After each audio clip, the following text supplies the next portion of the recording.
Let's go to the topic. Let's open our Bibles in the book of Proverbs 23, verse 15. Verse 15. Prepare yourself. Why am I saying? Today is the last Sunday of our next level vision. And I know you have been waiting for this vision to be renewed upon your life. I want to tell you, this is the day and this is the service that you will never forget in Jesus' mighty name. Yes, on Sunday we shall come here with a new prophecy from the prophet and the servant of God. But I want to tell you, tell the Lord today, let me experience. And as I come back, let me come back with my testimony in Jesus' mighty name. The Bible says, my son, if your heart is wise, my heart will rejoice. Indeed, I myself. Who is speaking? God himself. If your heart is wise, roho yako. Na kwa nini roho yako itakuwa na uyo werefu?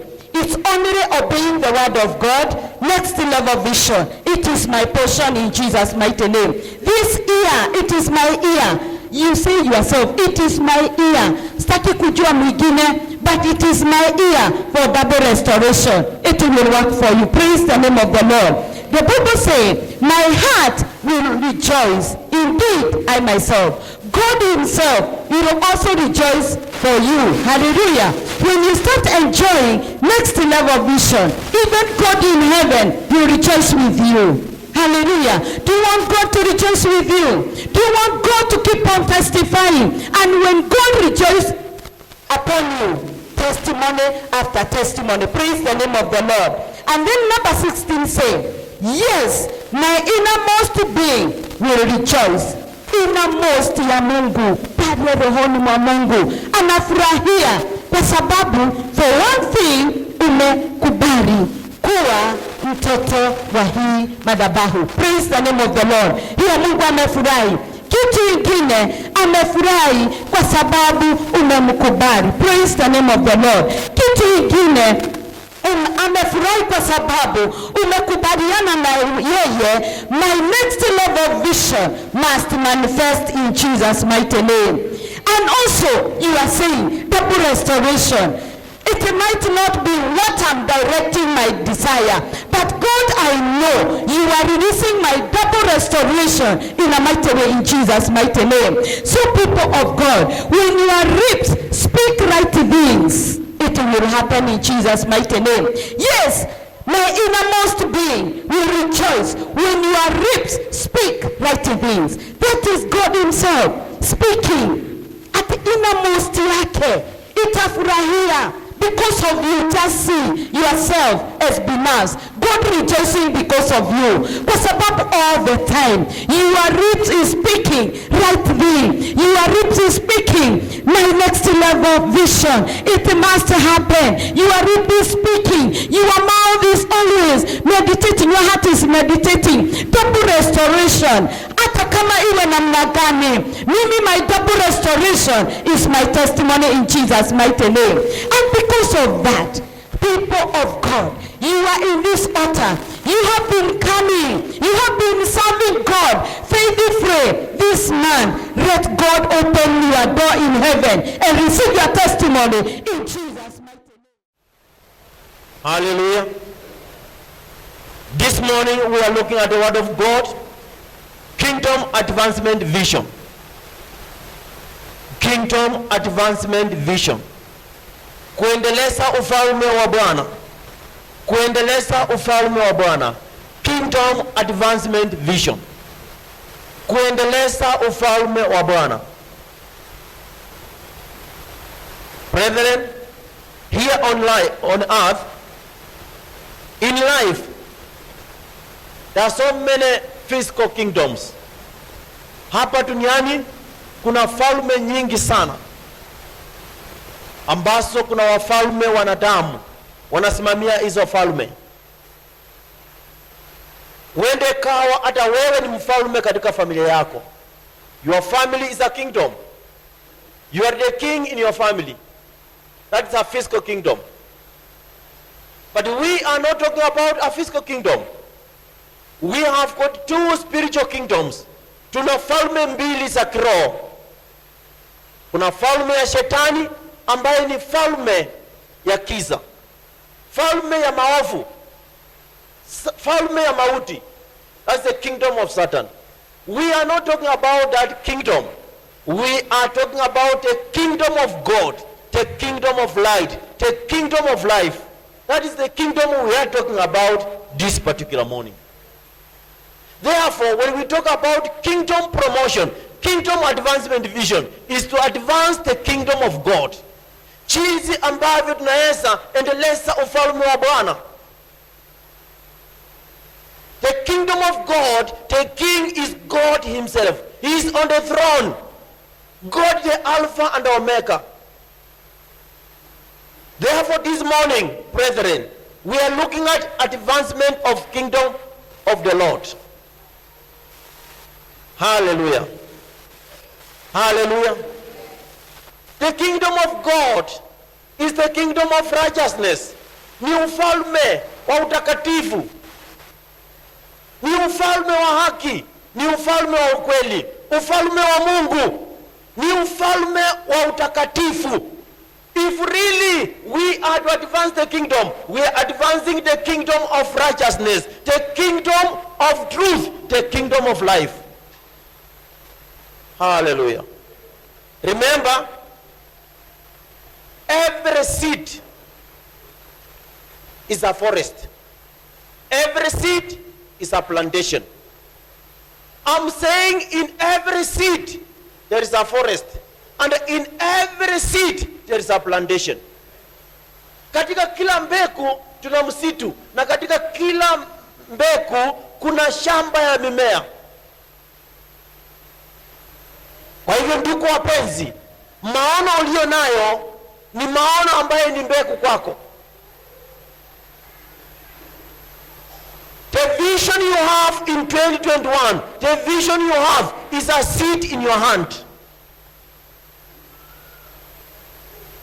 And remember, every seed has to be planted for it to die on the road, for it to become a plant. Kila mbegu sharti ipandwe, ife neose ndiye uwe mumea. Therefore, there is something you need to do on your vision. Your vision has to die. Your vision has to be planted for it to germinate as a plant, for it to germinate to become a forest. Hallelujah. People of God, seeds, mbegu, huwa zina athari nyingi sana, zina adharishwa na vitu nyingi. Seeds are affected by so many conditions. Mbegu huwa na adhari, zina adharishwa na vitu nyingi. A seed can be affected by so many conditions. So even your vision, I'm talking to you right now, yale maono ambayo uko nayo, jua hiyo maono inaweza kuwa katika hatari kutokana na vitu nyingi. A seed can be affected by so many things. Environmental condition, human condition, every condition that is not favorable to a seed, it can make it to die. But if a seed germinates and grows, it becomes a plant, it becomes a plantation, it becomes a forest. Even you, this morning, I'm talking to you. Yale maono ambayo uko nayo, hayo maono ni kama mbegu. Hayo maono inaweza kufa. Hayo maono ukilinda vyema inaweza kunawiri na iwe maono ambayo itazalisha mambo makuu.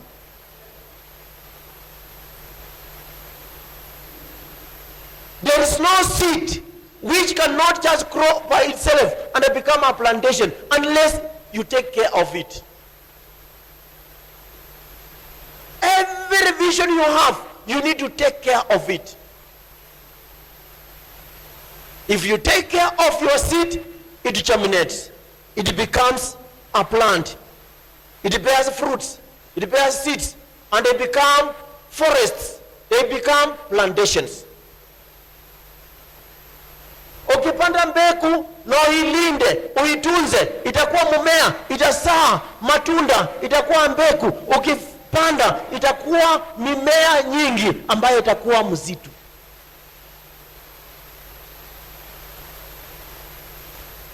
My sister, my brother, you have a vision. That vision is not automatic. That vision is not automatic. That vision, you need to take care of it. That vision will remain a vision if you do not work about it, you don't take care about it, you don't plant it.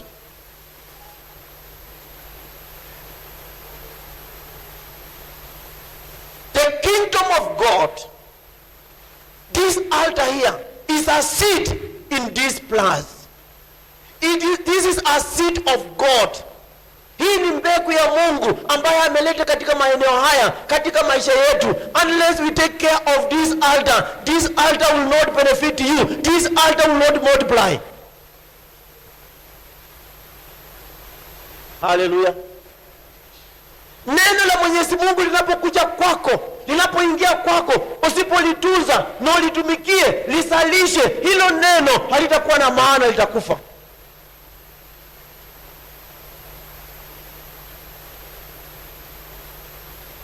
Kuna matarajio mengi sana ambayo tunataka Mungu atutumisie 2021. Hayo matarajio ni mema. Hayo matarajio ni mema, ndugu mpendwa, lakini sharti tueneze ufalme wa Mwenyezi Mungu, ndiposa haya maono itimie, iwe ushuhuda.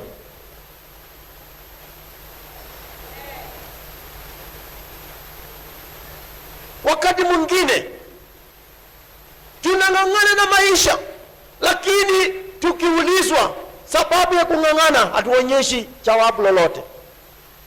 Lakini Mungu anakupa suluhisho. Using'ang'ane tena. Mungu anakupa suluhisho, using'ang'ane tena. Ukisikia neno la Mwenyezi Mungu, liingie moyoni mwako na ulitumie kuanzia sasa, maisha yako itakuwa nyota. Maisha yako itakuwa nyota. Hakuna mahali popote utapata kisa maishani mwako, kutakuwa na mwangaza, kutakuwa na nuru. Matthew 6:33. Matthew 6:33. Mathayo mtakatifu mlango wa 6 mstari wa 33.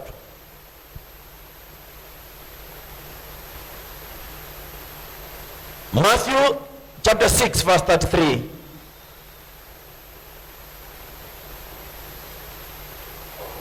And we read from our Bibles.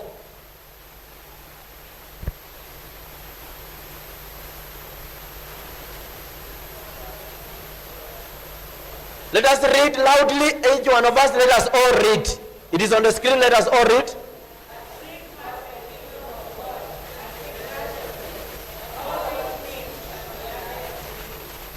Let us read Amplified Version. But first and most importantly, seek, aim at, strive after his kingdom. Let us start again. But first and most importantly, seek, aim at, strive after. Let us start again. But first and most importantly, seek, aim at, strive after his kingdom and his righteousness. Let us start again. But first and most importantly, seek, aim at, strive after his kingdom and his righteousness. His way of doing and being right, the attitude and the character of God. All these things will be given to you also. My sister, my brother, sometimes we are struggling in life without knowing a solution quicker to help us succeed. The Bible is saying, first and most importantly, jambo la kwanza na la muhimu kabisa, la kwanza na la muhimu kabisa, kwanza tafuta ufalme wa Bwana, ufalme ambao ni wa utakatifu, ufalme ambao Mungu mwenyewe anatenda mambo kwa njia iliyo sawa, na Mungu mienendo zake ni sawa. Basi ukitafuta ufalme wa Bwana na utakatifu wake, ndugu wapenzi, you never struggle.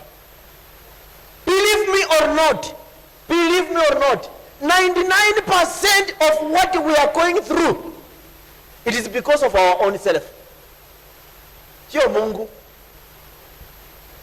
Believe me, if we only hear this word, and today you say, God, first of all, I will seek you. Nimesikia Bwana, nimehubiriwa kwa miaka na miaka, lakini kuanzia leo Mungu nimesikia na nimesikia.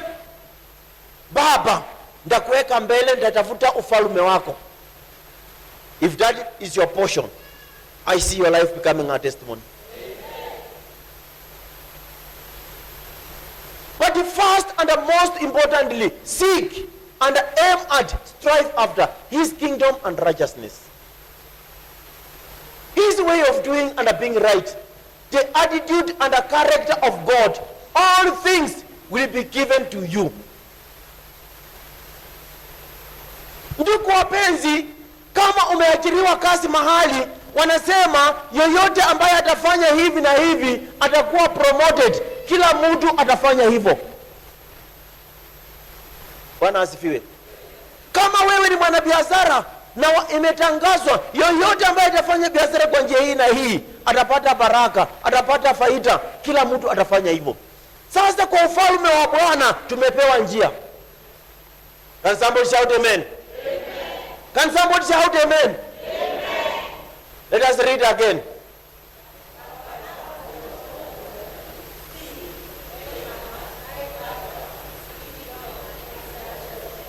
As the Bible said, first of all, look for employment.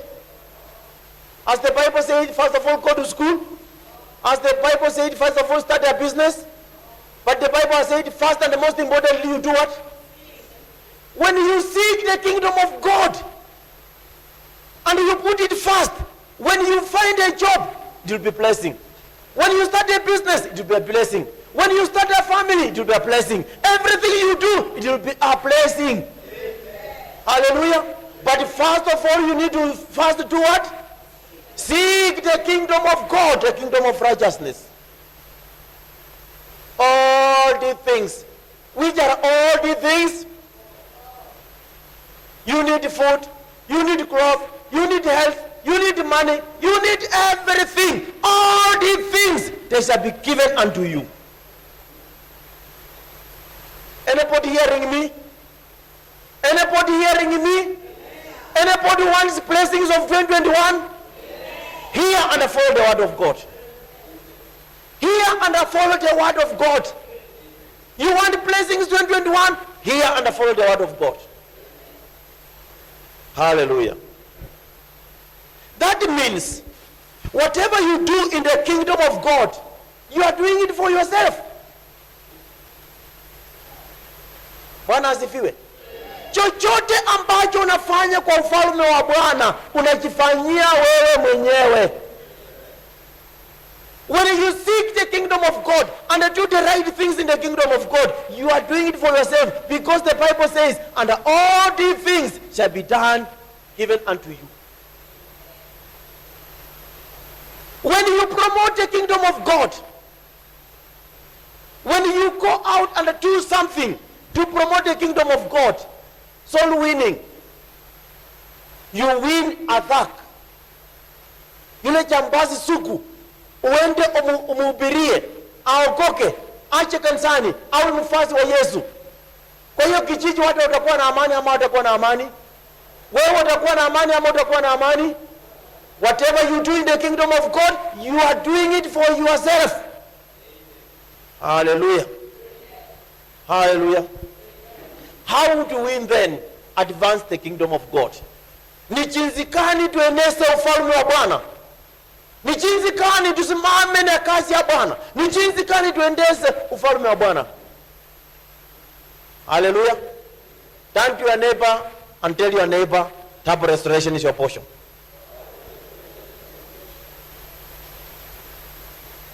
Hallelujah. Tumpigie Bwana makofi.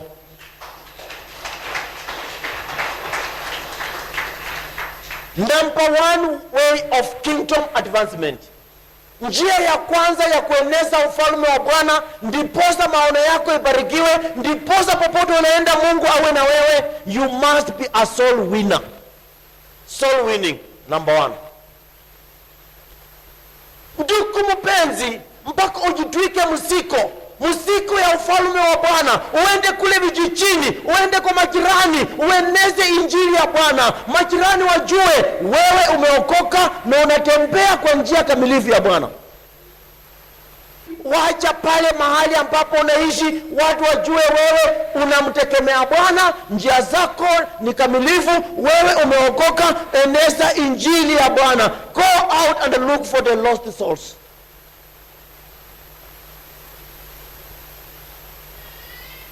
Preach to them. Seek the lost souls and redeem the souls back to the kingdom of God. Soul winning. The Bible says a wise believer is he who that wins souls to the kingdom of God. Ati yule mwokofu ambaye ana hekima ni yule ambaye anafua nafsi kwa ufalme wa Bwana. Proverbs 11:30.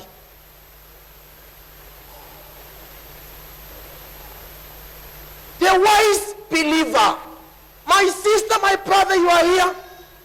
You cannot put salvation in a store. You cannot save salvation. You will use it in a later date. Use it now.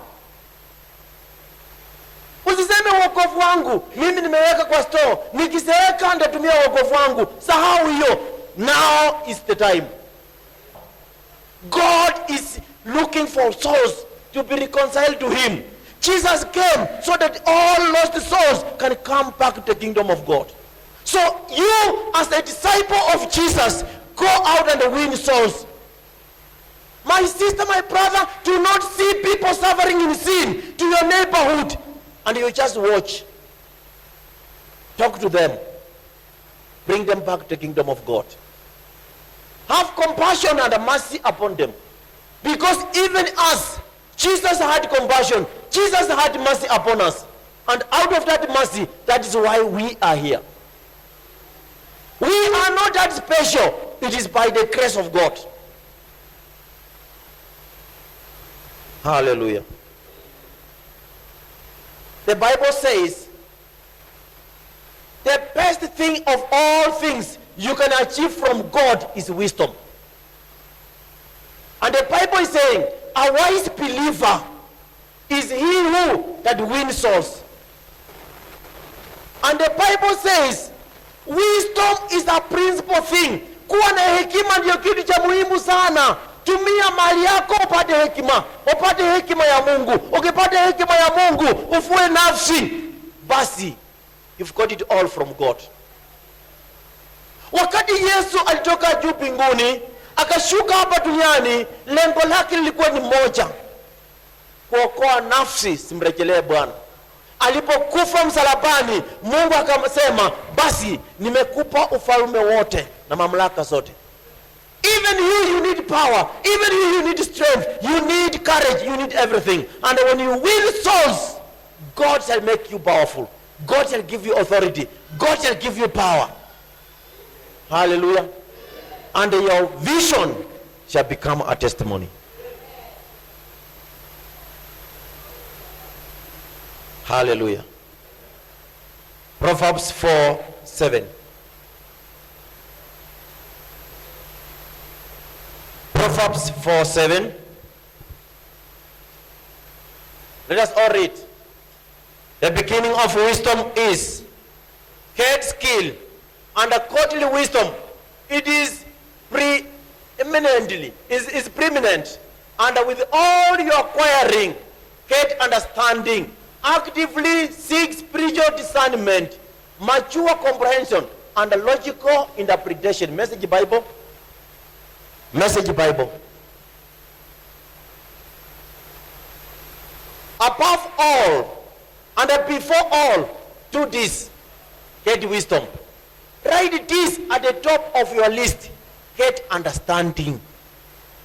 Ndugu mpendwa, hata kama unataka kuanzisha biashara siku ya leo, you need to understand, what business am I starting? That is why the Bible is saying, above all, get wisdom. Put it on the top of the list. Anything you want to do, you need wisdom. But when you win souls in the kingdom of God, you get wisdom. Hallelujah. Hallelujah. When you go outside there and save people, you save lives which are in danger. You save souls back to the kingdom of God. You are doing it for your own safety. Every soul you bring in the kingdom of God, your name in heaven is written upon that name. Hallelujah. When Jesus died on the cross, every soul that gets born again must be born again through the name of, even you, when you go outside there and bring a soul in the kingdom of God and disciple a soul to become a mature disciple of Jesus Christ, that soul, your name is written there in heaven. Kingdom advancement. Let us look at Galatians 6 verse 7. Galatians chapter 6 verse 7. Galatians 6 verse 7. Amplified Bible, Galatians 6 verse 7.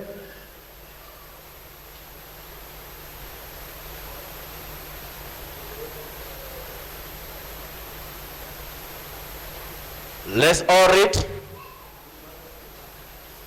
Amplified Bible.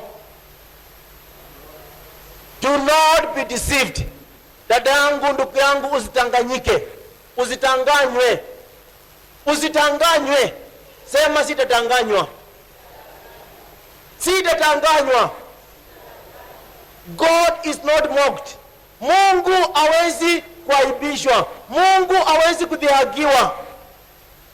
He will not allow himself to be ridiculed. Ati Mungu hawezi kuchekelewa. Mungu hawezi kufanyiwa mzaha. Nor treated with contempt, nor allow his precepts to be scornfully set aside. For whatever a man sows, this and this only is what he will reap. Ndugu mpendwa, ukijitia mwanga, ufanyie Mungu kazi, ufue nafsi, hiyo ni matunda unafua kwako. Hiyo ni nafsi ambazo zitaleta baraka kwako. Anything you plant in the kingdom of God, you must reap. Mtu yoyote, nafsi yoyote ambayo umeleta kwa ufalme wa Bwana, inapofaulu, hata wewe unafaulu. When you bring a soul in the kingdom of God, you become a spiritual parent to that soul. When that soul prospers, you also prosper. When that soul succeeds, you also succeed. Hallelujah. Verse 8. Tusome basi verse 8. Tukiwa tumesimama tusome kwa sauti. Sinful capacity, his wildness, his disgraceful impulse will reap from the flesh ruin and destruction. But the one who sows the Spirit will from the Spirit reap eternal life. Hallelujah. Soul winning brings a lot of growth in the kingdom of God. When we bring souls in the house of God, the kingdom of God grows. The kingdom of God expands. So, soul winning is for profit, it's not for loss. Hallelujah. If today you had one friend and you bring another soul in the kingdom of God, you have got two friends in the kingdom in Jesus' mighty name. Hallelujah.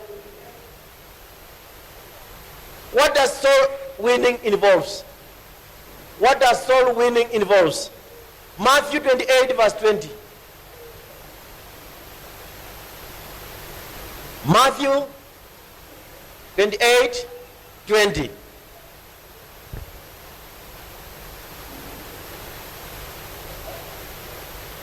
Let us read. Teaching them to observe everything that I have commanded you. And lo, I am with you always, remaining with you perpetually, regardless of circumstance, and on every occasion, even to the end of the age. So winning involves what? Teaching the sinners to know the word of God. Go out and teach the sinners the word of God. Bring them to the house of God so that they can hear the word of God. Hallelujah. Number 2, what it involves in soul winning is to have fellowship with them. Every day, meet them, share the word of God. Fellowship. Fellowship does not mean habari yako. No. Wachulia hali. Ujue how these people are living. Do they have a need? They might be having a need which you can solve. That is having fellowship. Hallelujah. Listen to them. When you listen to the sinners, they will love you. And if they love you, you shall bring them to God. God does not hate sinners. God hates sin. God does not hate sinners. God hates. Therefore, who are you to hate sinners? Who are you to hate sinners? Mungu hachukii watenda dhambi. Mungu anachukia dhambi. Kwa hivyo ndugu mpendwa, hata wewe chukia dhambi na wapende watenda dhambi, uwahubirie, uwahudumie, kuwa na ushirika na wao, uwalete kwa nyumba ya Bwana. Hallelujah. Number 3, you need to have communion with them. Eat with them. Sit with them and understand what they are going through. That is how you will win them back to the house of God. I'm not talking about you going and eating what they are eating. Do not tell me, Pastor, I will now, from today, I will go to the bar and I will start evangelizing in the bar. You're lying to yourself. Hallelujah. Another thing you need to do is prayers. You have got somebody in mind whom you want to bring to the house of God. You want to win a soul to the kingdom of God. Keep praying for them. Keep praying for them. Keep praying for them. Keep praying for them on daily basis. Go before God. Intercede for them. Pray that God will save them.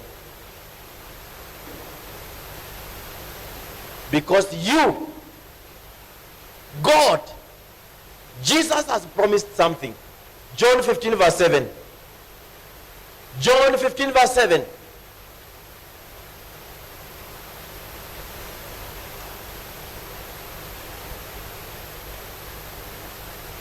Let us all read.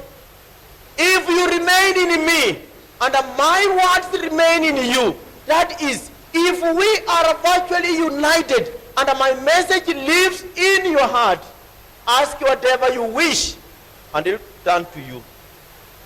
There is your sister, your real sister. Your real sister. You want her to be born again.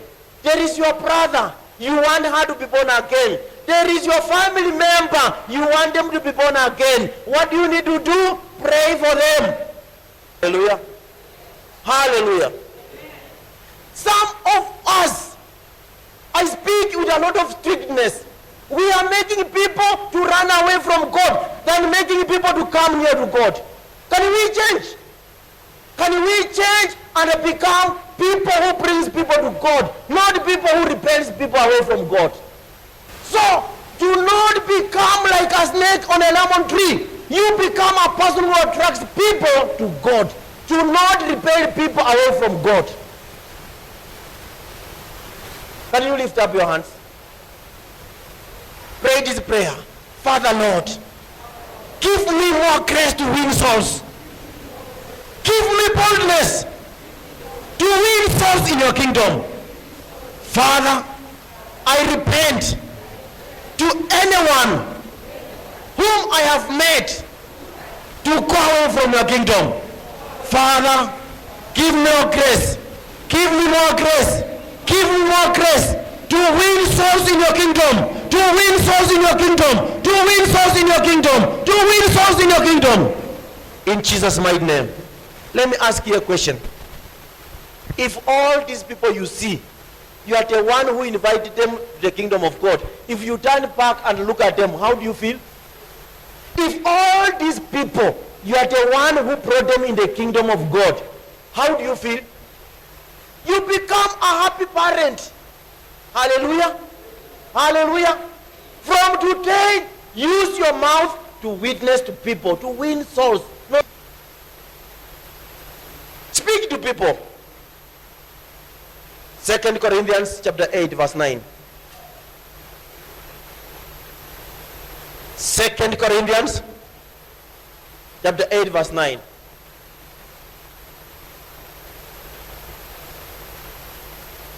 Let us all read.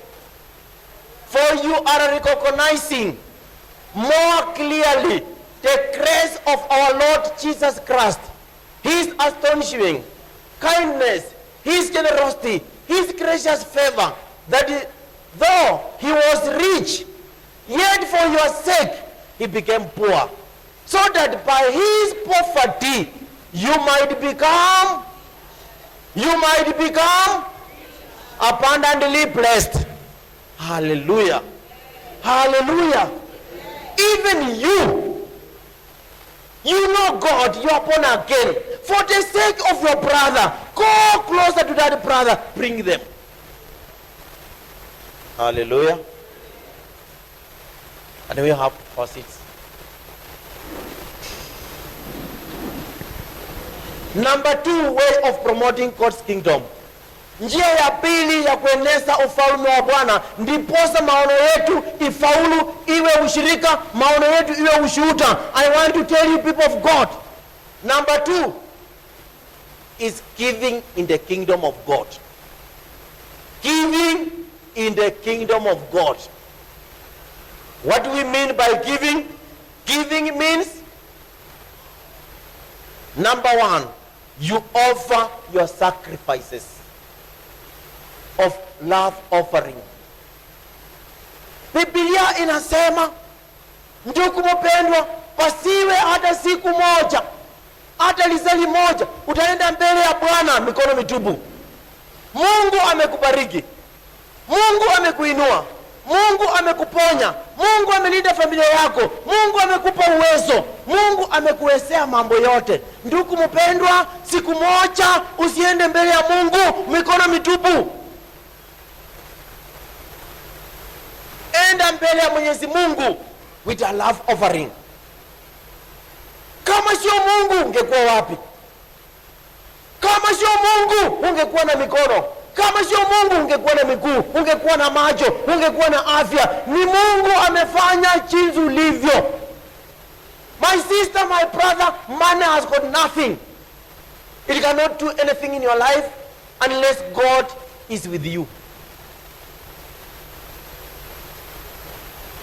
Sisi tunapokuja mbele ya Mwenyezi Mungu mikono mitupu, Mungu anashangaa afanye nini? Ujalazwa hospitali, ujalala njaa, you are not naked, you are not sick, you are not what? But you come before God empty-handed, and then you tell God, I don't have anything. What don't you have? If you don't have anything, can you give your clothes as a love offering? If you don't have.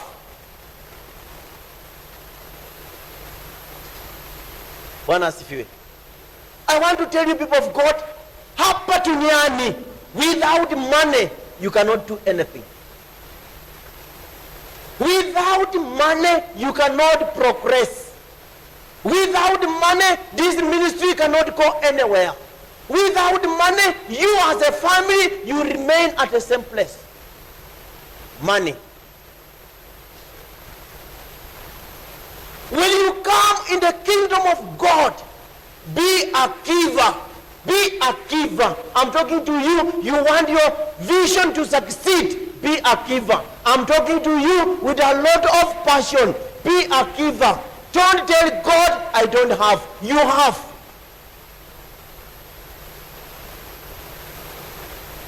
Ecclesiastes chapter 10 verse 19. Ecclesiastes chapter 10 verse 19.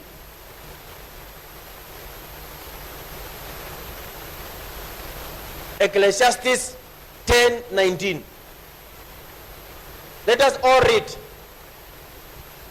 The officials make a feast for enjoyment instead of repairing what is broken, and serve wine to make life merrily. Money is the answer to every. Can you read loudly? Can you read loudly?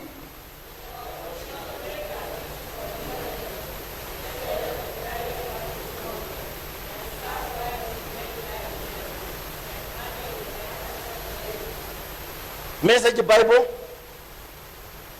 Message Bible. Can we read? Laughter and bread go together. Wine gives sparkle life, but it is money that makes the world go round. My sister, my brother, you are not giving in the house of God, your life will not move. You want your life to move? Give to the house of God. Come with a love offering. Come with a love offering. I'm telling you, your life will start moving.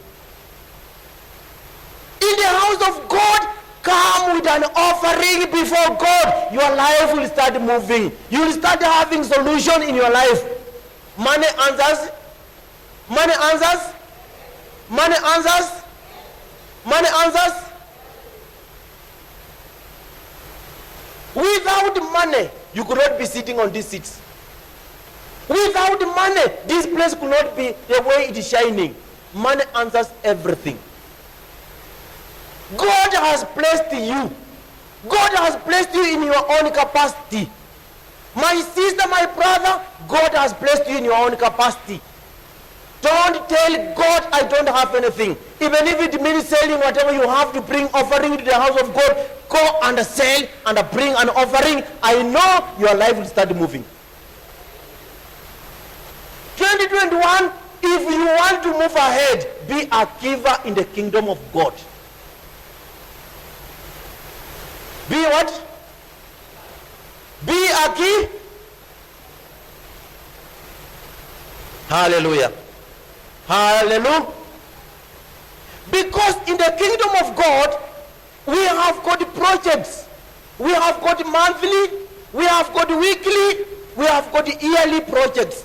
And the God in heaven is looking at you to give so that those projects can move on. When those projects move on, I want to tell you, my sister, your vision becomes automatic a testimony. Your vision becomes automatically John 13:29. Even Jesus, the Son of God, in his ministry, he had money. There is no ministry without money. Let us all read. Some thought since Judas was their treasurer, Judas was the treasurer, Jesus was telling him to buy what they needed for a feast, or that he should give something to the poor. Judas Iscariot was a treasurer in the ministry of Jesus. Meaning in every ministry, we need money. We need money. Where does money come from? Where does money come from? Money comes from you. You went before God and told God, God give me a job. God gave you a job. God give me a business. God gave you a business. God help me do this. God helped you. Now, bring a love offering. Matthew 17:27. Matthew 17:27. I'm giving you a secret of quick recovery in your vision. Quick blessing. Quick testimony. Okay, let's read. But so we don't upset them needlessly. Go to the lake, cast a hook, pull in the first fish that bites, open its mouth, and you will find a coin. Take it, give it to the taxman. It will be enough for both of us. When you don't have money, the tax man will come for you. When you don't have money, you will sleep hungry. When you don't have money, you will walk naked. When you don't have money, people will laugh at you. You need money? Give to the kingdom of God. The first way of giving in the kingdom of God, number one, is offering. Number one is offering. Never. My sister, my brother, I'm telling you, I'm talking to you as a pastor out of experience. Do not go before God empty-handed if you want God to uplift you financially. If you want God to uplift you financially, hear me. Can we stand up on our feet? Can you talk to yourself? Can you talk to yourself? Can you talk to yourself that I should not come before God empty-handed? Can you talk to yourself? Can you ask God to give you grace that you shall never come before him empty-handed? Psalm 68 verse 19. Psalms 68 verse 19. Psalms 68 verse 19. Let us read. Blessed be the Lord who bears our burden day by day, the God who is our salvation. Message Bible. God is bearing your burden every day. Ati Mungu anapepa misiko zako. Mungu anapepa misiko zako. Why don't you come and appreciate him? Mungu amepepa misiko yako. Appreciate him. Blessed be the Lord day after day. He carries us long. Hallelujah. Luke 6:38. Luke 6:38. Luke 6:38.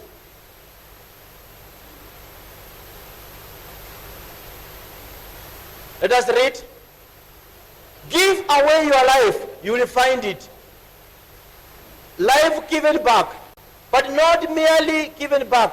Given back with bonus, blessing. Giving, not getting, is the way. Generosity begets generosity. New King James. New King James. Give, and it will be given to you. Good measure, pressed down, shaken together, and running over will be put in your bosom. For with the same measure that you use, it will be measured back to you. Wewe ikikuja na mapeni, ukipepa coins as the offering, God will always make sure you get coins. Kama wewe unapepa 20 shillings, 10 shillings, God will make sure you will never miss 20 shillings. He will be faithful to you. You will be only getting 20 shillings. Biblia imesema nini? Whatever measure you measure, it will be used against you. It will be given back to you. That's why I'm talking to you as a pastor. Be a giver in the house of God. Umezoea kupepa coins as an offering? Stop.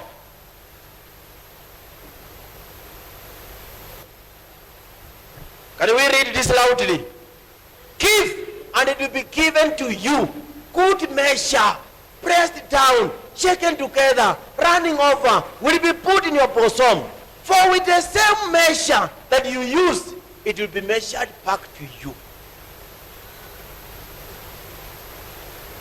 Do you think giving an offering of 1,000 pop you are doing a favor to God? You are opening your heaven. You are opening your heaven. If you give thousands, God will be giving thousands back to you. It has been written. If you give coins, coins will be being given back to you. If you give money which is torn, Mungu atahakikisha pesa ambayo unapata imeraruka. But if you give lovingly, if you give something decent in the house, Mungu atakupa vitu bora, vitu ambazo zinapendeza, something with value, something which will make you joyful. Hallelujah. Number 2 way of giving is paying tithe. Kulipa fungu la 10. Kulipa fungu la 10. Let me ask you a question, people of God. even if you are not employed, even if you are doing your own business, even if somebody is giving you money, you have to pay fungu la kumi. Hapo ndio Mungu ameahidi kukubariki. Hapo ndio Mungu ameahidi kukubariki. Usilete sadaka ufikirie utasimamia fungu la kumi. Sadaka ina baraka zake. Fungu la kumi ina baraka zake. People of God, I'm talking to you. 2021, 2021. You want your vision. You want your vision. Speed. Fulfillment of your vision. Lipa fungu la kumi. Don't be selfish. Mungu anakupa. Wewe autoe fungu la kumi. Mungu anakupa. Autoe fungu la kumi. God anawachana na wewe. Let me tell you. Frankly, let me tell you as a pastor. You are not paying 10% of what you are earning. That is why your life is not moving. You are just going in circles. But the moment you arise, and tell God, you've promised in your word for me to pay 10%. Here is my 10%. Immediately, God opens that door.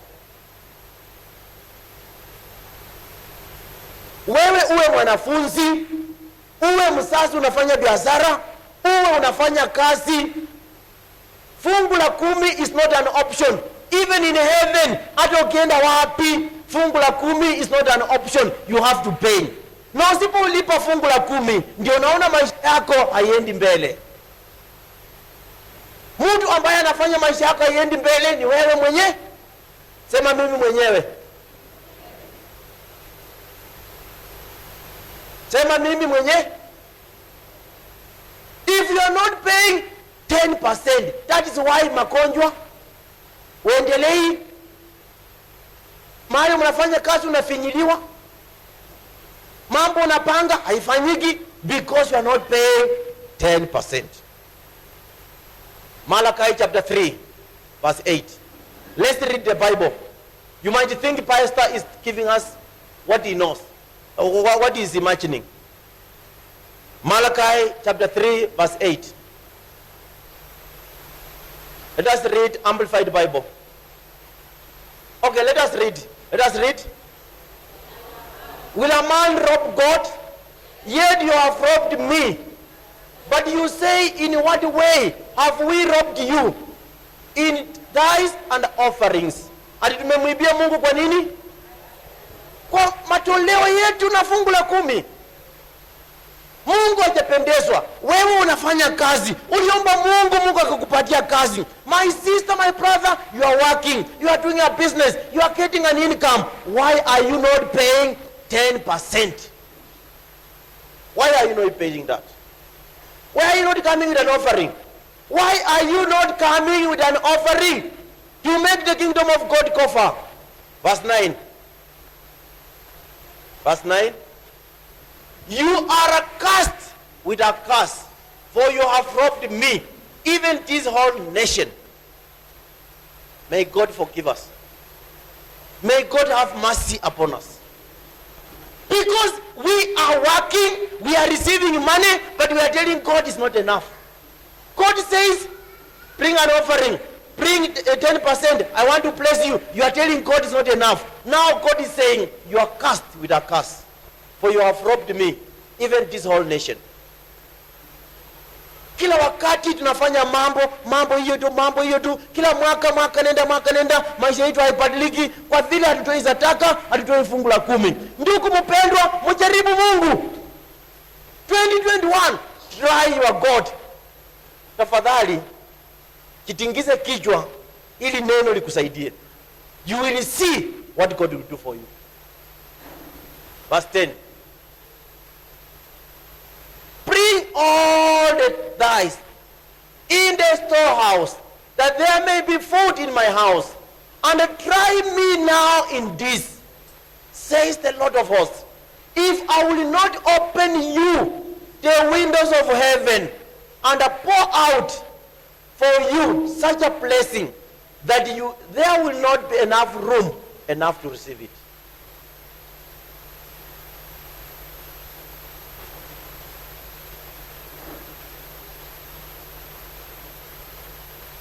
How many people want to be blessed? How many people want to be blessed? 2021. May the grace of God come upon you. That this word, the Holy Spirit shall always be reminding you of this word. God has promised to open the windows of heaven, not to give you, but to pour blessings.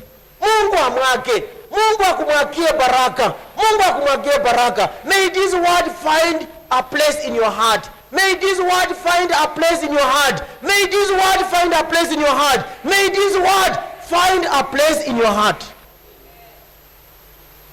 Verse 11. Let us continue reading. I will rebuke the devourer for your sake. Ati yule mharibifu ambaye anakuja kuharibu baraka zako, Mungu atamkemea. Tuendelee. So that he will not destroy the fruit of your ground, nor shall the vine fail to bear fruit for you in the field, says the Lord of Lords. Hallelujah. Verse 12. And all nations will call you. All nations will call you. For you will be a delightful land, says the Lord of Hosts. My sister, my brother, you want everywhere you go, people honor you because you are blessed. Everywhere you go, you are blessed. Everywhere you go, you are blessed. You have got a blessing for everyone. You want that? Please be a giver in the house of God. Hallelujah. If you give in the house of God, if you are not giving 10% and offering, Micah 6:14. See what Micah 6:14 the Bible says. Micah 6:14. Let us read. You shall eat, but not be satisfied. Hunger shall be in your midst. You may carry some away, but you shall not save them. And what you do, rescue, will you give over to the sword. Amplified Bible. Amplified Bible. You shall eat, but you will not be satisfied. Your emptiness shall be among you. You will try to remove your goodness, your goods, and those you love for safekeeping, but you will fail to save anything. And what you do save, I shall give to the sword. That is not your portion. That is not your portion. Start giving now. Start giving now. Start giving now. Haggai 1:6. Haggai 1:6. Haggai 1:6. Let us read. You have planted much, but you harvest little. You eat, but you do not have enough. You drink, but you do not have enough to be intoxicated. You clothe yourselves, but no one is warm enough. And he who earns wages earns them just to put them in a bag with holes in it, because God has withheld his blessings.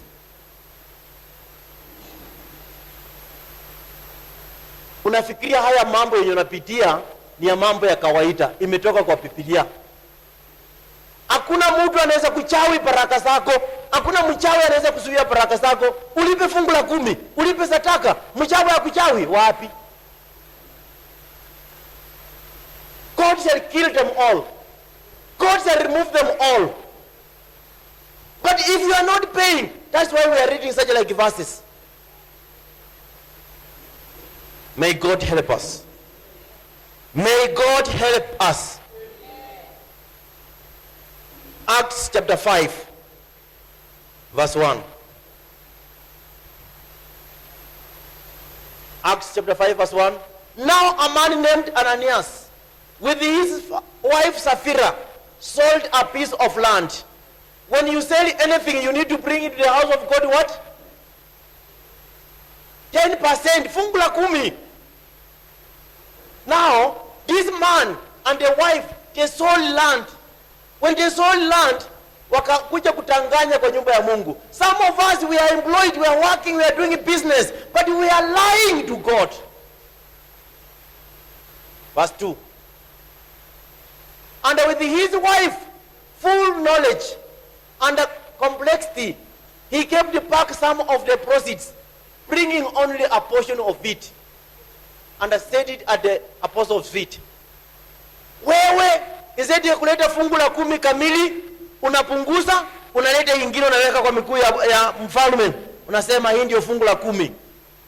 Bring everything, the house of God will be blessed. Verse 3. But Peter said, Ananias, why has suddenly filled your heart to lie to the Holy Spirit and secretly keep back for yourself some of the proceeds from the sale of the land? Verse 4. As long as it is remained unsold, did it not remain your own, to do with as you pleased? And after it was sold, was the money not under your control? Why is it that you have conceived this act of hypocrisy and deceit in your heart? You have not simply lied to the people, but do. If you are not paying these things, pastor may not know, but God knows. That's why things are not moving in your life. Please, from today, start paying your tithe. Start paying your tithe. You will see everyone being blessed in Jesus' mighty name. Verse 6.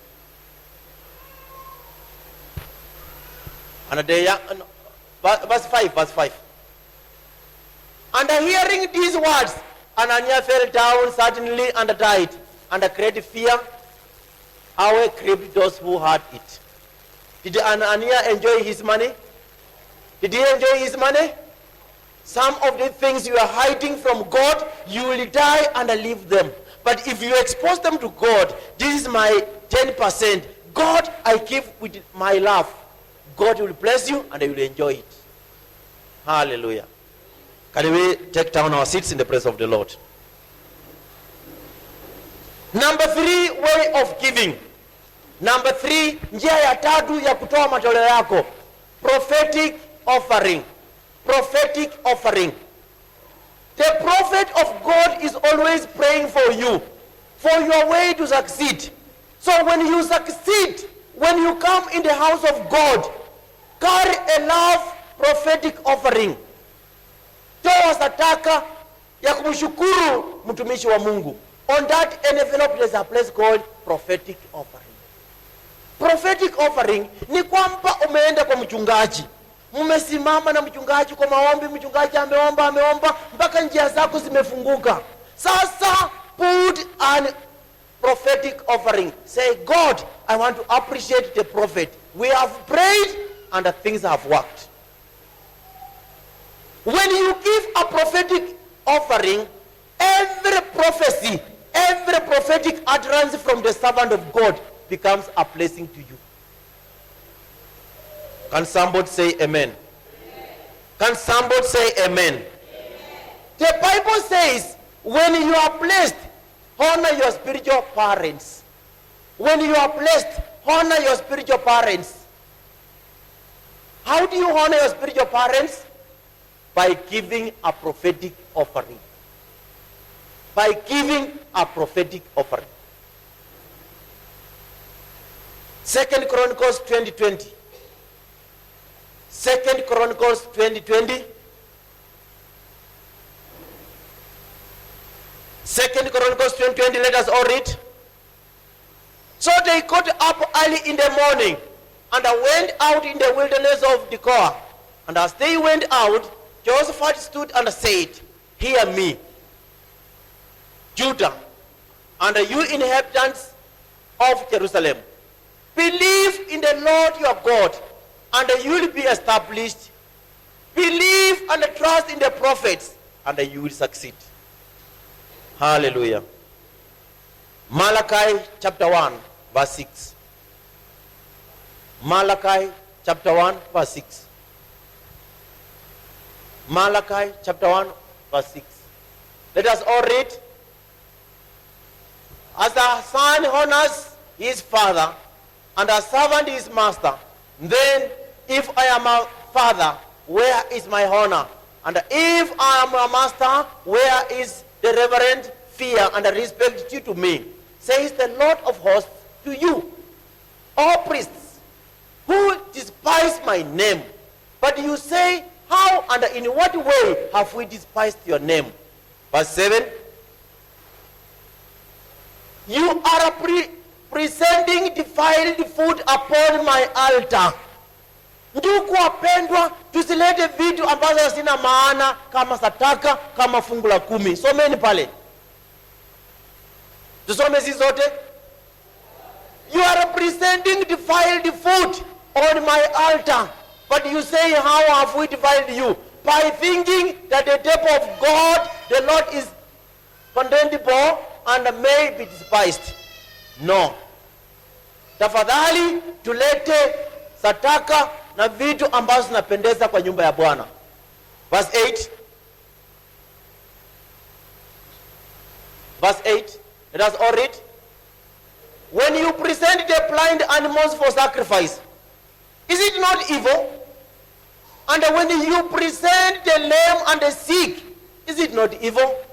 Offer such a thing as a blind or lame sick animal to your governor as a gift or a payment of your taxes.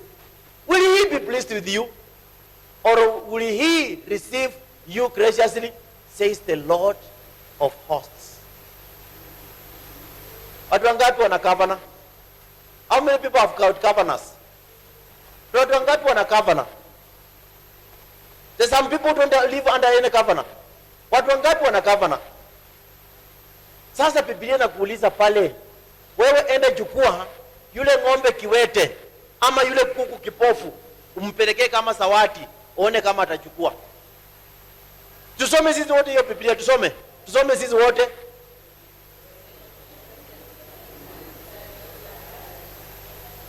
Tusimame kwa miguu zetu. Tutasoma vizuri tuelewe. Tusimame kwa miguu zetu sisi wote. When you present the blind animals for sacrifice, is it not evil? When you present the lame, the sick, is it not evil? Offer such a thing as blind, lame, or sick animal to your governor as a gift or payment for your taxes. Will he be pleased with you? Chip sasa. Who is your governor? Who is your governor? Sasa kesho on Monday, pick something which is sick. Peleke kwa ofisi yako mwambie governor,